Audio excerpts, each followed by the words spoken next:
Is hope. Amid all the spin, we are seeing a growing movement of Americans, forget politicians, who are saying enough is enough. A grassroots effort that we first saw during Barack Obama's campaign basically swept him into office, and Republicans now trying to get ahead of the very same public discontent with groups like the recently minted Tea Party.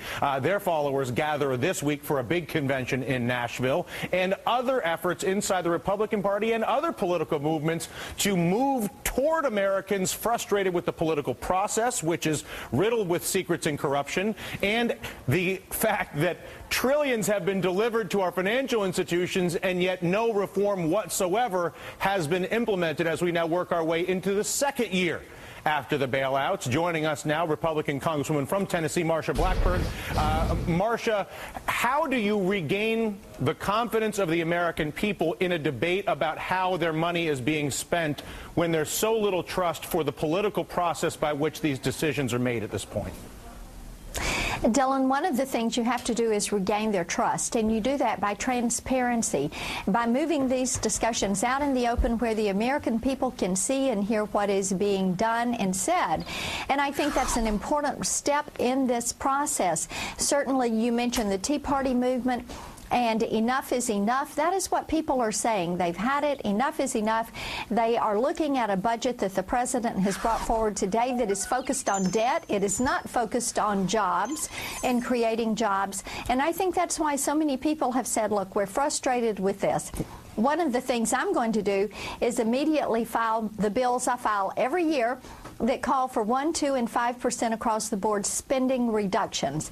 Let's actually begin to cut what the federal government spends. What can you do? And I've had a number of politicians come through here over the past couple of weeks, and I'll ask them the same question, to actually implement an updating of the government process, whether it's the voice vote, the secret conference meetings, the flow of money that comes to and from every politician in this country, which is either hidden, completely kept secret, or layered with misdirection.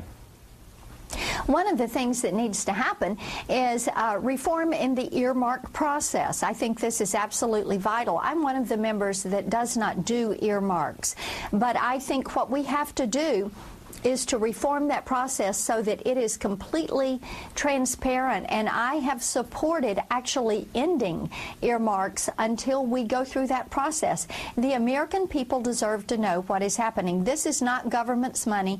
It is the people's money. And government will never get enough of the people's money. So that is why it is incumbent on us to be good stewards, to actually be more transparent in these processes and reform the process that we go through in building the budget. I'm sure that you have seen, as we all have in association with our own lives and with those around us, particularly those younger and younger than us. You hang out with a 4-year-old and you'll see how transparent the world is to them because they can see everything. Do you believe that our politicians, the incumbent politicians in this country, are aware enough of the earth that they now live on that they will demand the necessary standards that are achievable, or do you think that a lot of the current politicians will have to lose their jobs in order to get a 21st century standard for the American voters' availability of information? You know, Dylan, every day there are more and more people that realize the American people want transparency, they want accountability, they have had it with backroom deals. What they want is for their elected representatives to be transparent with them about what is happening with taxpayer money. And every day we come closer to getting a majority that will pass some of these bills that we have filed that would actually cause this budget process to be a transparent process. Yeah. What is the biggest, I will let you go here, but what is the greatest barrier to getting that piece of legislation introduced onto the floor and passed so that we can begin the process of implementing the end of secrets in the legislative process? Well, and we have several bills. The one that has been talked about most recently is Congressman Paul Ryan's Pathway to Recovery, Roadmap to Recovery. And this is going to be introduced, and it's a process that we will set on. There's also Congressman Brady's sunset commissions that would sunset federal programs. What we have to do is continue getting members to sign on to these bills and then help us get to 218, which is what is necessary to pass a bill in the House, and that's what I continue to work forward every year on my 1%, 2%, and 5% across the board spending cuts. It's time for the federal government to tighten its belt. It's time to actually make those spending reductions. All right, Representative Blackburn, thanks again for the time today. I do appreciate